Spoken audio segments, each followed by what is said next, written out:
யார் தவறு செய்திருந்தாலும் சட்டப்படி நடவடிக்கை எடுக்கப்பட வேண்டும். ஒரு மகனின் துணிச்சல் ஒரு குடும்பத்தின் மீது வைத்திருக்கும் அன்பை காட்டுகிறது. தந்தைக்காக குரல் கொடுத்த அந்த மகனுக்கு ஒரு பெரிய சல்யூட். இந்த அன்பும் துணிச்சலும் பாராட்டப்பட வேண்டுமென்று நீங்கள் நினைத்தால் இந்த காணொலியை பகிர்ந்து கொள்ளுங்கள். டானி ஸ்டுடியோ உறவுகளுக்கு வணக்கம். அப்பாவிற்காக காவல் நிலையத்துக்கே சென்ற அந்த மகன் உண்மையிலேயே பாராட்ட வேண்டியவர் தான். ஒரு முதியவர் தேசிய அடையாள அட்டை இல்லை என்ற காரணத்தினால் கைது செய்யப்பட்டதாகவும் பின்னர் காவல்துறையினரால் தாக்கப்பட்டதாகவும் கூறப்படும் காணொளி ஒன்று சமூக வலைத்தளங்களில் பெரும் அதிர்வலையை ஏற்படுத்தியிருந்தது.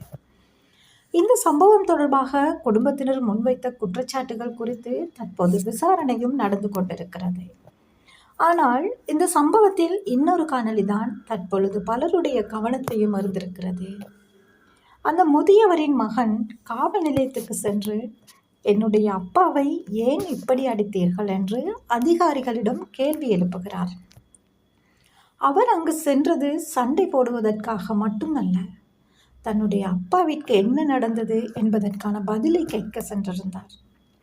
இன்றைய காலத்தில் பலர் தங்களுக்கு நேர்ந்த அநீதியை தட்டி கேட்க தயங்குகிறார்கள். ஆனால் அந்த வயதான அப்பாவிற்காக காவல் வாசல் வரை சென்று தன்னுடைய அப்பாவிற்கு என்ன நடந்தது என்று கேள்வி கேட்கும் அந்த மகனின் துணிச்சல் உண்மையிலேயே பாராட்டக்கூடியது. அவர் செய்தது சட்டத்தை கையில் எடுத்துக்கொள்வதல்ல, தன்னுடைய குடும்பத்தின் மூத்தவருக்காக குரல் கொடுத்தது. தன்னுடைய அப்பாவிற்காக மட்டுமல்லாமல் தன்னுடைய அப்பாவிற்கு நடந்தது போல் இன்னொருவருக்கு நடக்கக்கூடாது என்று கூட வைத்துக்கொள்ளலாம். இந்த சம்பவத்தின் உண்மை என்ன என்பது முழுமையான விசாரணைக்கு பிறகே தெரிய வர வேண்டும். ஆனால் அந்த மகனின் ஒரு விஷயம் மட்டும் பலருக்கும் ஒரு பாடமாக அமைந்திருக்கிறது. அதே நேரம் காவல்துறை என்பது மக்களை பயமுறுத்துவதற்காக உருவாக்கப்பட்ட அமைப்போ அல்லது சேவையோ அல்ல.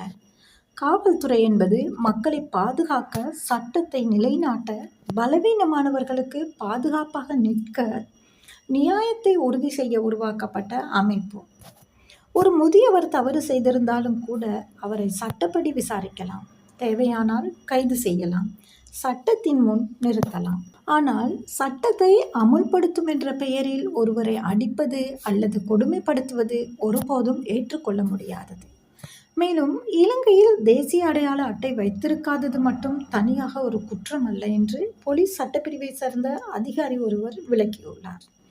ஆனால் இந்த சம்பவத்தில் உண்மை என்ன என்பது முழுமையான விசாரணையில் வெளிக்கொண்டு வர வேண்டும் என்பதும் மக்களுடைய கருத்தாக இருக்கிறது. தவறு செய்திருந்தால் யாராக இருந்தாலும் சட்டத்தின் முன் நிறுத்தப்பட வேண்டும்.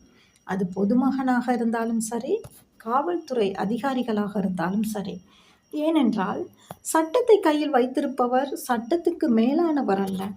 அதே நேரத்தில் காவல்துறையில் நேர்மையாகவும் அர்ப்பணிப்புடனும் பணியாற்றும் ஆயிரக்கணக்கான அதிகாரிகளையும் நாம் மதிக்க வேண்டும். ஆனால் ஒரு சிலரின் தவறான செயல் காரணமாக முழு காவல்துறையின் மீதும் நம்பிக்கை குறையக்கூடாது. எனவே நமது கோரிக்கை ஒன்றே, மக்களை காப்பாற்றுங்கள், மக்களை பயமுறுத்தாதீர்கள், சட்டத்தை நிலைநாட்டுங்கள், மனித நேயத்தை நிலைநாட்டுங்கள். ஒரு முதியவரின் கண்ணீருக்கு பதில் கிடைக்க வேண்டும். உண்மை என்னவாக இருந்தாலும் அது வெளிச்சத்துக்கு வர வேண்டும். அதனால் இந்த சம்பவத்தை வெறும் வைரல் காணொலியாக கடந்து செல்ல வேண்டாம். இது யாரையும் குற்றவாளியாக்குவதற்கான பதிவு அல்ல. இனி இது போன்ற சம்பவங்கள் நடக்கக்கூடாது என்பதற்கான ஒரு விழிப்புணர்வு. யார் தவறு செய்திருந்தாலும் சட்டப்படி நடவடிக்கை எடுக்கப்பட வேண்டும். ஒரு மகனின் துணிச்சல் ஒரு குடும்பத்தின் மீது வைத்திருக்கும் அன்பை காட்டுகிறது. தந்தைக்காக குரல் கொடுத்த அந்த மகனுக்கு ஒரு பெரிய சல்யூட். இந்த அன்பும் துணிச்சலும் பாராட்டப்பட வேண்டுமென்று நீங்கள் நினைத்தால் இந்த காணொலியை பகிர்ந்து கொள்ளுங்கள்.